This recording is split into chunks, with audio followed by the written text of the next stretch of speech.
اعوذ باللہ من الشیطان الرجیم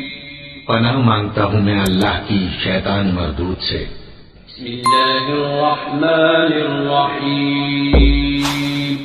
شروع اللہ کا نام لے کر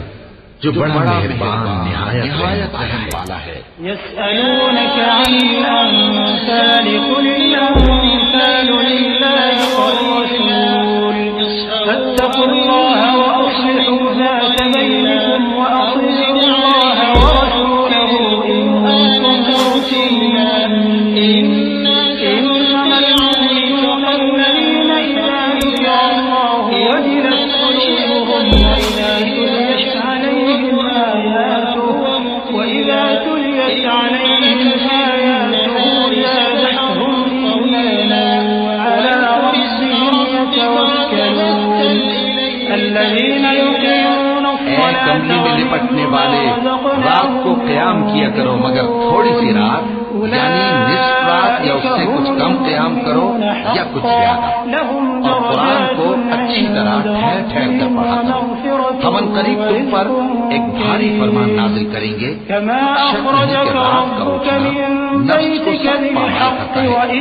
اس وقت ذکر بھی خوب درست ہوتا ہے۔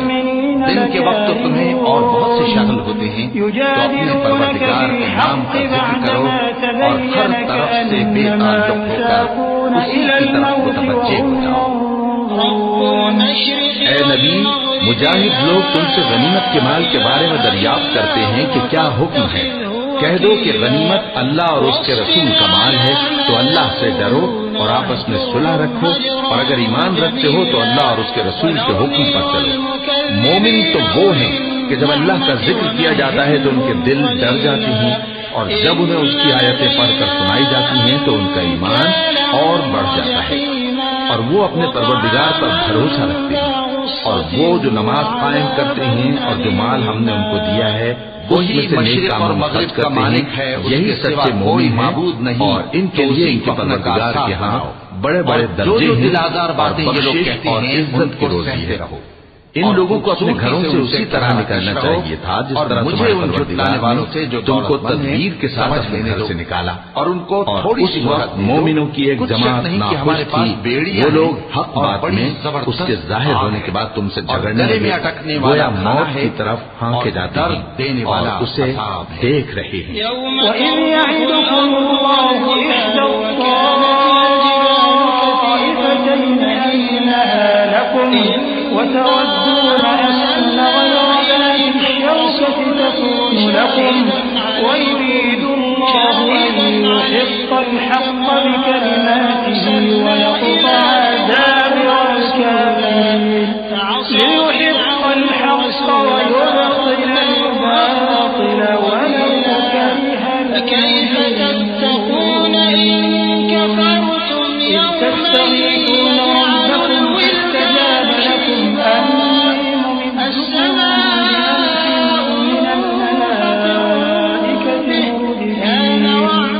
وما جعله الله إلا بشرى ولتطمئن به قلوبكم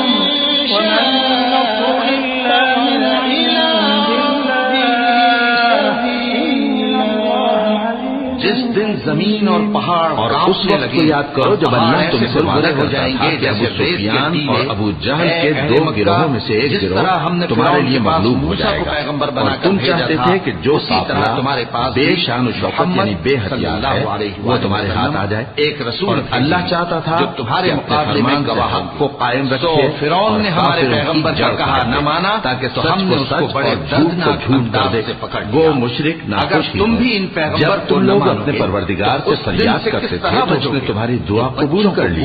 اور فرمایا کہ تسلی رکھو، ہم 1000 فرشتوں سے جو ایک دوسرے کے پیچھے آتے رہیں گے تمہاری مدد کریں گے۔ نصیحت ہے، اور اس مدد کو اللہ نے محض بشارت بنایا تھا کہ تمہارے دل اس سے اطمینان حاصل کرے، اور مدد تو اللہ ہی کی طرف سے ہے، بے شک اللہ غالب ہے، حکمت والا ہے۔ ونصفه وينزل عليكم طائفة من الذين معك والله يقدر الليل والنهار علما به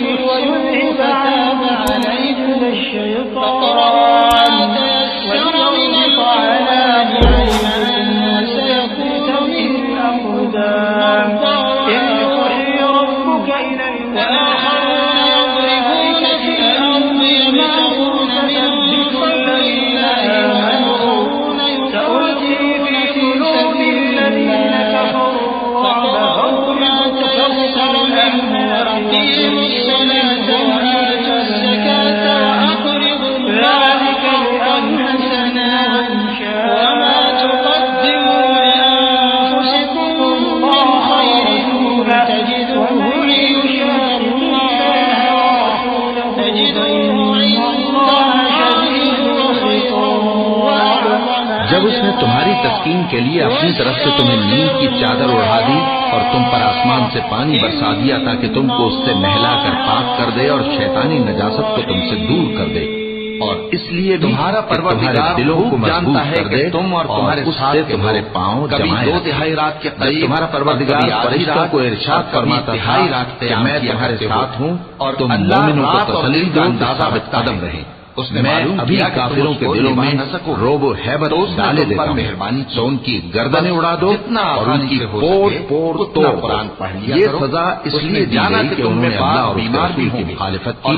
اور جو شخص یعنی اللہ اور اس کے رسول کی مخالفت کرتا ہے تو اللہ بھی سخت عذاب دینے والا ہے. تو جتنا آسانی سے ہو سکے اتنا قرآن پڑھ لیا کرو اور نماز قائم کرتے رہو اور زکات ادا کرتے رہو اور اللہ کو نیک نیتی سے قرض دیتے رہو، اور جو عمل نیک تم اپنے لیے آگے بھیجو گے اس کو اللہ کے ہاں بہتر اور صلے میں بہت عظیم پاؤ گے. اور اللہ سے بخشش مانگتے رہو،